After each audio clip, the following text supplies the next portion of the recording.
మనకు వచ్చిన ఇన్స్టా మెసేజ్లో ఒక మెసేజ్ ఉంది. తను చిన్నప్పటి నుంచి అమ్మాయిని సిన్సియర్ లవ్ చేస్తున్నాడు. వాళ్ళిద్దరిది చిన్నప్పటి నుంచి లవ్ రిలేషన్షిప్ అనమాట. సో వాళ్ళు బాగానే ఉన్నారు. అమ్మాయికి ఫైనాన్షియల్గా చాలా హెల్ప్ చేశాడు అబ్బాయి. సో అమ్మాయికి జాబ్ వచ్చింది, అక్కడ కొత్త మనుషులు పరిచయం అయ్యి సో అమ్మాయి మనోడిని దూరం పెట్టేసింది. ఇప్పుడు పెళ్లి చేసుకుందాం అని మాట్లాడినా కానీ సో అమ్మాయి చాలా అవాయిడ్ చేస్తుంది అనమాట. దీనికి మీ ఆన్సర్ ఏంటి మ్యామ్? ఈ క్వశ్చన్ బోత్ సైడ్స్ చెప్తాను. ఒక గర్ల్ చిన్నప్పటి నుంచి కూడా పెళ్ళి చేసుకున్న తర్వాత ఎలివేటెడ్గా లైఫ్ ఉండాలి అన్నది వింటుంది, అన్నది నమ్ముతుంది.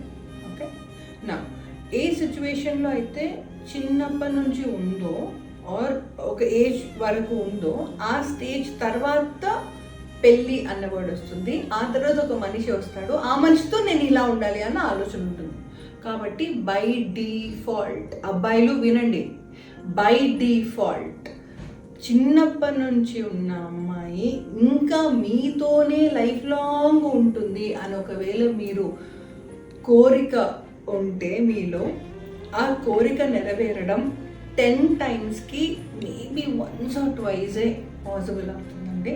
మిగతా టైమ్స్ అలా పాసిబుల్ అవ్వదు. విమెన్కి ఎలాగైనా ముందుకు వెళ్ళాలి, ఎలాగైనా నేను సక్సెస్ఫుల్గా ఉండాలి, ఎలివేటెడ్గా ఉండాలి అన్న ఆలోచన ఆ గర్భం నుంచి ఉంటుంది.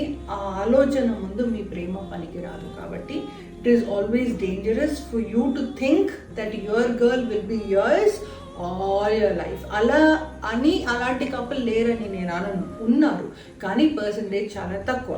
Now the other side of the answer is